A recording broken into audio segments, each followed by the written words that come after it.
ছোট্ট গল্প বলবো। বেশি কথা তো বলতে পারবো না, এত লেখাপড়া জানা নাই আমার। তো আমার দেখা একটা গল্প বলছি। অনেক বছর আগে বোধহয় এরশাদ সাহেবের সরকারের সময় আমরা ইউনিসেফের একটা কাজে আমি আর হায়াত ভাই খুলনার গোটিয়া ঘাটায় গেছিলাম। আমাদেরকে নিয়ে যাওয়া হয়েছিল ওখানে। কী কারণে? যে এই যে গর্ভবতী মায়েদেরকে পেটে বাচ্চা থাকাকালীন সময় জন্মের আগ পর্যন্ত তাদের কটার টিকা দেওয়া লাগবে, কীভাবে তাদের ট্রিট করতে হবে, তার ফ্যামিলির সাথে কীভাবে তার বন্ডিংস থাকতে হবে, এইগুলো বলার জন্য।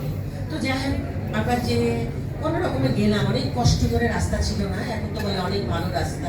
তখন ওই ক্ষেতের আইনের উপর দিয়ে, ক্ষেতের উপর দিয়ে মাটি টাটি করে হায়াত ভাইও আমিও, তখন হায়াত ভাই হাঁটতে পারতেন, আমিও পারতাম। আমরা গেলাম ওদের সাথে করে, আফসান আর হলো চিন্ময় লোকশক্তির সাথে। যাওয়ার পরে একটা ছোট্ট রুমে আমাদের কোনো রকম ঢুকালো, কারণ বাইরে প্রচুর লোক বিভিন্ন গ্রাম থেকে এসছে। তো আমাদেরকে ওখানকার এমপি বোধহয় উনি বললেন যে এত মানুষ সকাল থেকে আসতেছে, আপনারা তো আসতে আসতে বিকেল হয়ে গেল।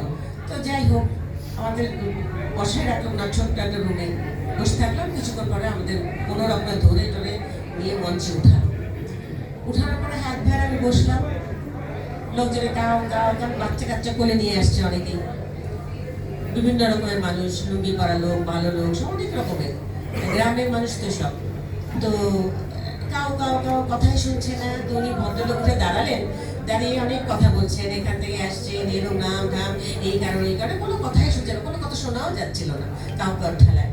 হায়াত ভাই আমাকে একটু বললো কি, ডলি এক কাজ কর, তুই দাঁড়ায় যা, তুই না দাঁড়ালে কোনো থামানো যাবে না। আমি সাহস করে উঠে দাঁড়ায় গেলাম, মাইক্রোফোনটা ধরে দাঁড়ায় থাকলাম। দাঁড়ায় থেকে চারিদিকে দেখছি মানুষ, অনেক মানুষ, বাইরের লোক, ভিতরের লোক, আর অডিটোরিয়াম বিরাট বড় ছিল। তো যাই হোক, আস্তে আস্তে দেখে মানুষ থেমে গেল। বাচ্চা কাচ্চা, ছোট ছোট বাচ্চাদের কাউ ছাড়া কোনো আওয়াজ নেই।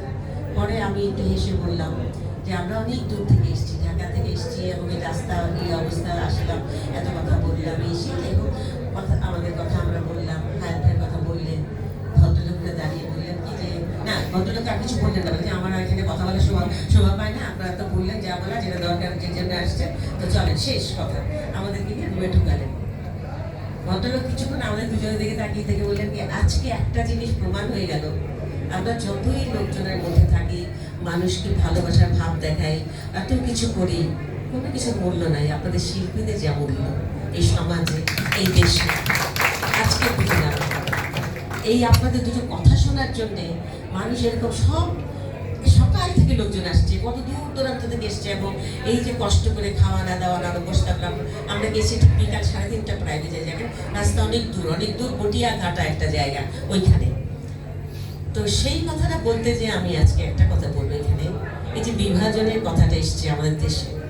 আমাদের দেশে এখন পলিটিক্যাল দিক থেকে বিভাজন, আমাদের ব্যবসায়িক দিক থেকে বিভাজন, আমাদের অনেক কিছু দিক থেকে বিভাজন, কিন্তু আমাদের শিল্পীদের মধ্যে কখনই বিভাজন হবে বা হয় আমি কখনোই কল্পনা করি নাই। কারণ আমরা কেউ কিন্তু এখানে স্টার না, কেউ মহামানব না, আমরা সবাই শুধু শিল্পী, সাধারণ শিল্পী।